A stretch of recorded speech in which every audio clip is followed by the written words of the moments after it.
Jobs losses due to advert of new age technology such as AI has been grabbing headlines for some time now. But do you know the same tech can be leveraged to assess the job search? Multiverse is one such startup that helps in navigating the challenges of the future workforce by helping job seekers comprehend global skill trends. To share more light on this, joining us today is Randeep Sudan, a former IAS officer and World Bank official, who is now the founder and CEO of Multiverse, a Singapore based company. Listen in.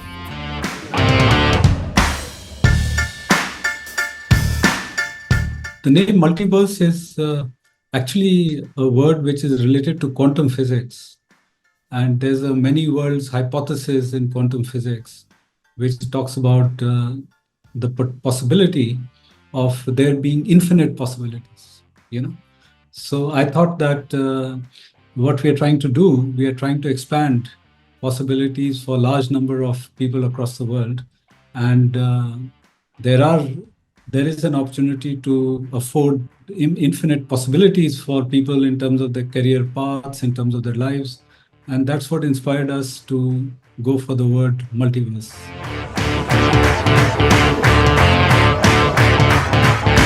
We are focused on leveraging digital technologies for the future of work. And we find that this space is rapidly shifting. If we look at what's happening on artificial intelligence, on automation, in robotics, there will be a lot of disruption in labor markets going forward, and India will be no exception. So we need to find ways how to anticipate where the future is heading and prepare individuals and organizations for that emerging future. And this is a big challenge. It is a challenge on a global scale. It can be very disruptive in terms of society, in terms of the economy, and of course, in terms of the future of countries and individuals and organizations. So we feel that the work we are doing can have a huge societal impact. And that's why we are focusing on this particular part of connecting technology with impact.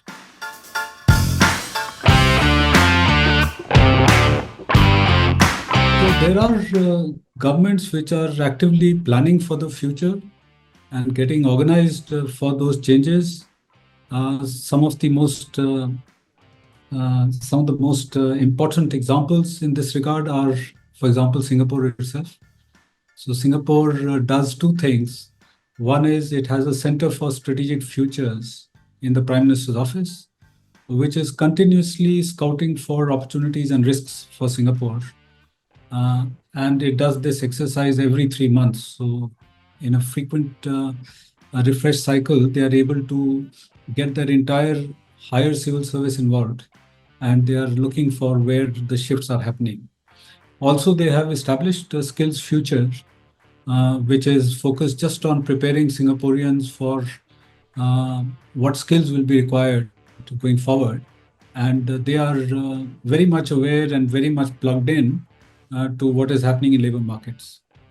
Of course, there are other countries, mostly in the developing world, which are not so active and are not anticipating the changes that are coming through. So there's a wide range of differences among governments in terms of tackling this issue.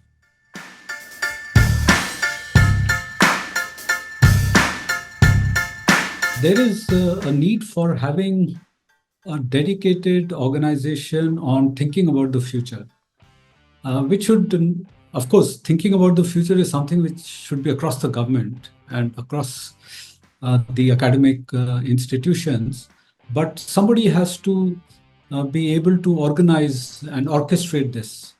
So typically, Niti Aayog or the planning part of the government would be playing such a role, but I feel that they are not so active. For example, the top civil servants in India are not uniformly made capable to deal with strategic foresight as a discipline.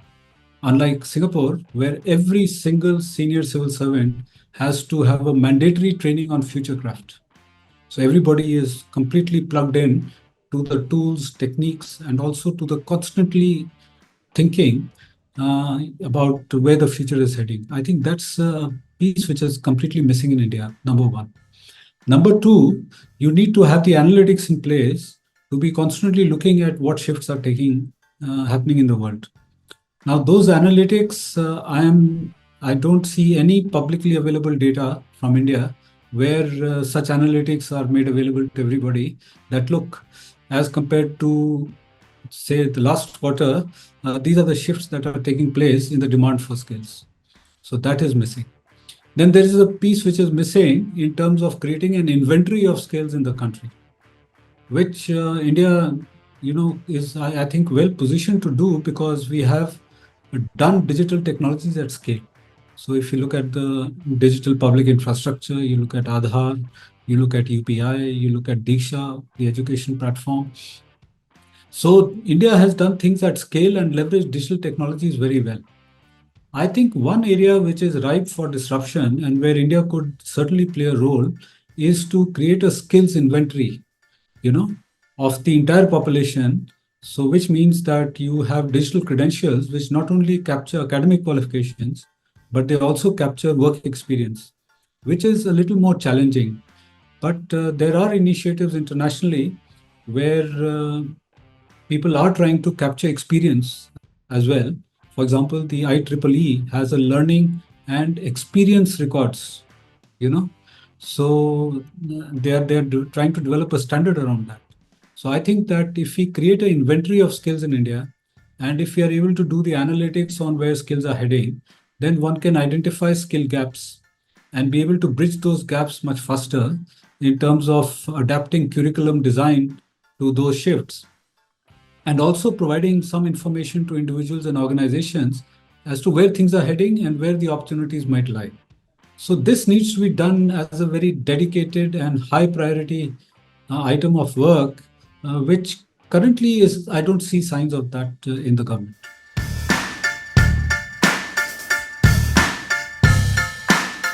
Precisely this point that you have to deal with this emerging future of work in a holistic way.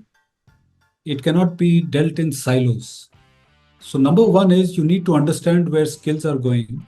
So, you need to have the capability to analyze on global scale what is the demand for skills and how those skills are trending. That's one capability. But when you are preparing people for the future, there is a lag between the future and what you are preparing because you cannot completely anticipate what's going to happen, say, 3 years down the line. And you are preparing a student who's spending 3 years, say, in a graduation program. And how do you align your education system to be completely plugged into where the future is heading? So that's a challenge for which you need to do two things. One is you need to have a better track of technologies. Where are those technologies going? What are the patents being filed? What are the VC investments in which technologies are they going? What are the science and technology publications talking about? What is the frequency of mention of various specific technologies? Also, you need to understand what is the potential employment intensity of those technologies. So, say when generative AI is coming, what might be its implications for employment? So that analytics needs to be continuously done. And in addition to this, you need to reorient the education system completely in a way that is more future focused in terms of giving enduring skills to students rather than just focusing on technical skills or on a particular domain. And secondly, you also need to give more work-based learning or work-integrated learning has to be a much bigger piece of our education system. And it has to be in areas which are emergent areas so that the population is well prepared for those areas. So I feel there's a need for a major overhaul on education. There's a major overhaul required in terms of a strategic foresight. And there's a major overhaul required in terms of doing analytics on a global scale rather than just focused on India.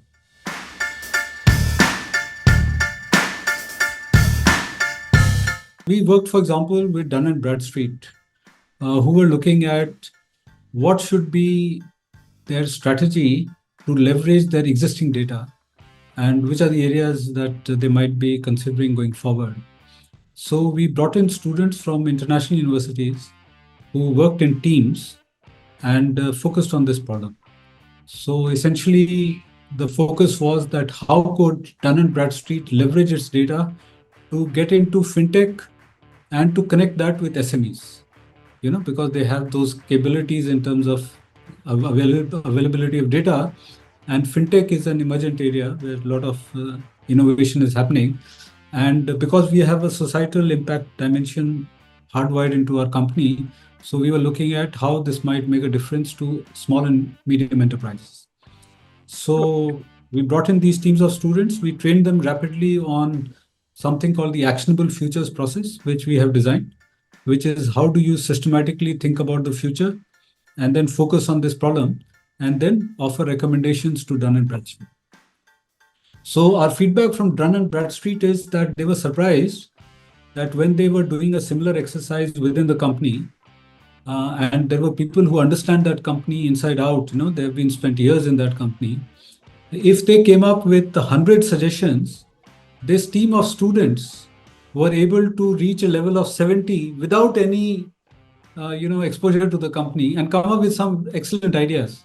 So Dun and Bradstreet thought that yes, these people are able to bring innovation, are able to bring cutting edge thinking, and come up with new ideas, which were difficult even for the those people who were very much part of the company. So that is a proof that this is something which is important. Also, if you look at the US itself, if you look at computer science graduates, only 6% are able to get internships. So obviously, there's a need for a different model where internships have to be scaled up. And that is possible only if you do internships on a virtual sort of approach using remote internships.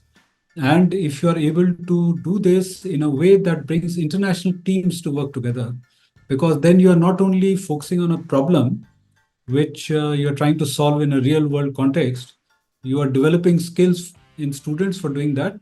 But when they work across geographical boundaries with different teams, you're also promoting social and emotional learning, soft skills, communication. How do you have more cultural sensitivity? How do you work in terms of teams? How do you communicate with them? How do you adapt to time zone differences? How do you negotiate what their ideas are and your ideas are and come to a consensus? All these are very valuable skills, which is what we are focusing on.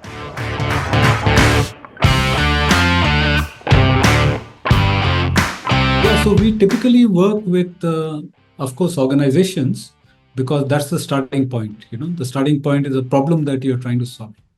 And then we work with students from different universities. So we worked with students from Ivy League, for example, Princeton, from Berkeley, from University of Michigan. We worked with Boston University students. We have worked with students from a university called Lund in Sweden. We worked with the students from Tilburg University in the Netherlands, ESCP, which is a business school in Paris. We worked with Durham in UK and with the University of Queensland in Australia. And as part of our own development of solutions, we have worked with students from the IIIT Hyderabad. So they have also worked with us, and they developed 2 MVPs for us, which itself is a test case of what value these students can bring to companies and to startups.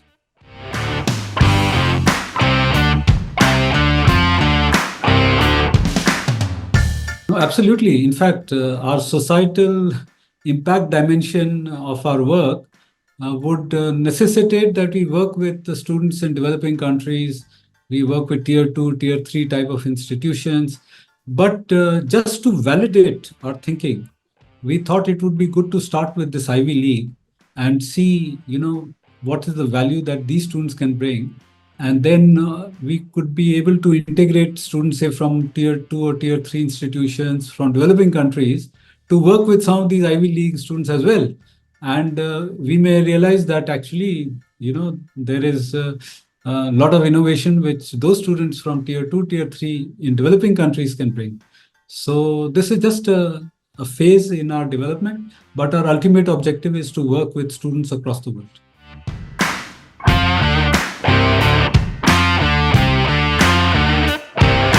It is absolutely necessary because there is no option there. So, for example, just look at generative AI. So much has changed because of generative AI, and it has started impacting virtually every function. So unless you keep pace with that, you will not be able to compete. In many ways, survival itself will be difficult because the costing is so different. Now, just imagine, because of generative AI, there is this, Sri Lankan billionaire in the US, or rather in Canada, who's Chamath Palapithiya. He is a billionaire, but he has started an incubator which is called 8090, which means any established SaaS software, for example, they can come up to 80% of its functionality at a cost which is 90% less.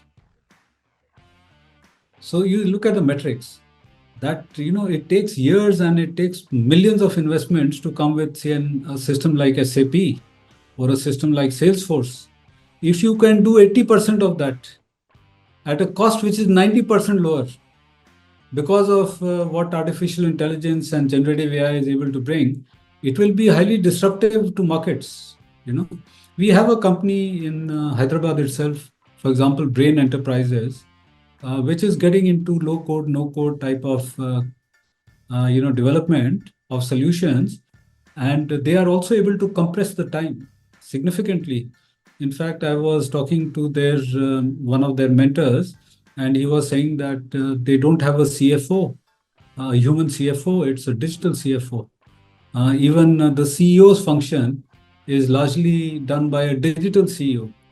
So just imagine, you can see these as weak signals. This is the starting point of what, if amplified, would be highly disruptive to companies and organizations. So there is definitely, you can see that this skilling and reskilling will become a necessity for everybody just to survive.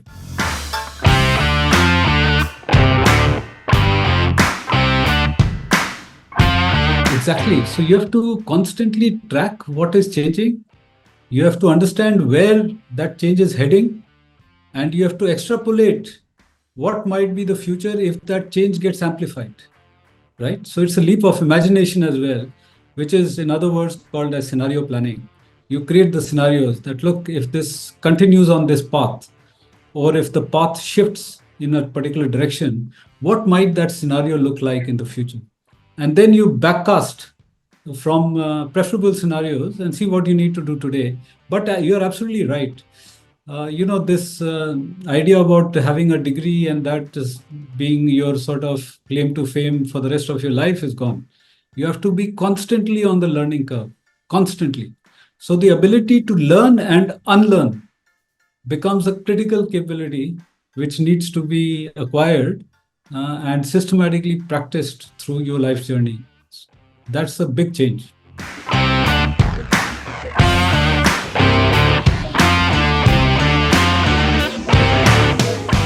Yeah, so I think the educational institutions will also have to shift and adapt.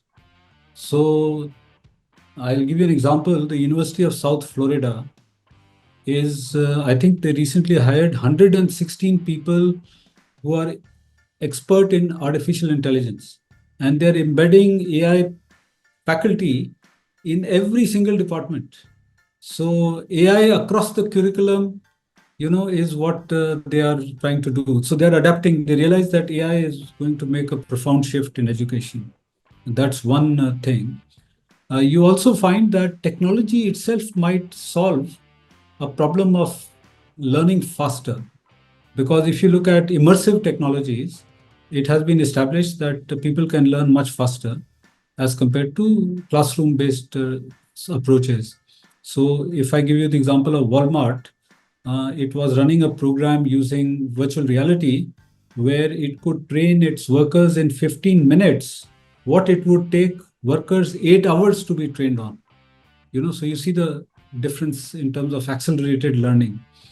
Similarly, I think it was Verizon, which was training call center staff to handle irate customers. And that, using immersive learning, could be done much, much faster as compared to normal learning. So just I will give you a personal example. I visited one of the centers of excellence in Singapore, and they gave me augmented vision glasses, and they say, "Can you repair this oil rig?" I have not had any experience of oil rigs. That's the first time in my life that I'm seeing oil rig, sitting there on the floor.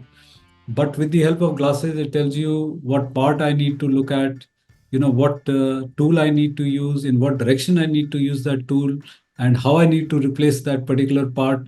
Now, all that I could do without any guidance except the augmented glasses that I had.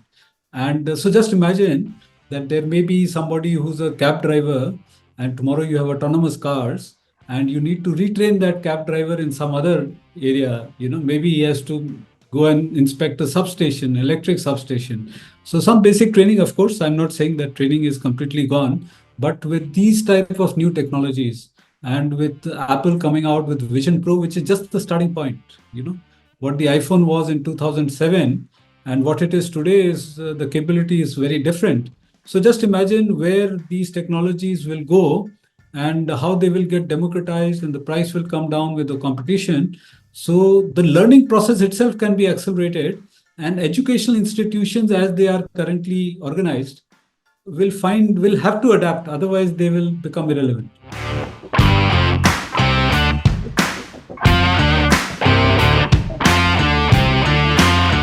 Yes, so the German Ministry for Economic Cooperation and Development, they launched a global challenge called Innovate 2030. And it was a challenge, the focus was on digital for climate change. So it was in the context of climate change. And one of the challenges was to provide some ideas for the city of Porto Viejo in Ecuador as to how they could introduce smart tourism and sustainability in the city.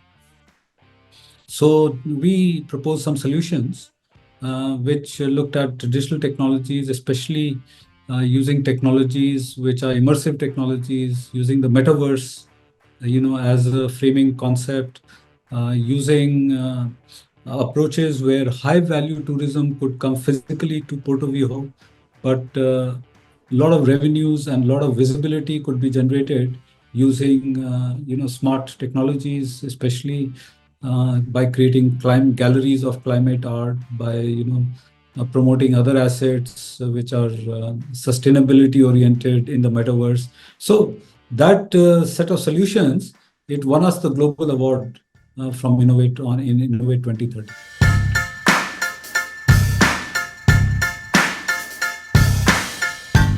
Yes, I'm happy that you are in this space and you are using emerging technologies to do this. So just imagine if one had to establish a media house earlier, it would be so expensive to do that. And it may not be feasible to have conversations internationally without any boundaries. But today the world is changing, and I'm happy that nimble, agile, startup oriented, highly technology focused groups are coming up like yours to change the space and democratize it, so that startups like us also will are profiled and have a voice in terms of global reach and global coverage, which is very, very useful. To stay informed about the startup ecosystem, subscribe to my Startup TV.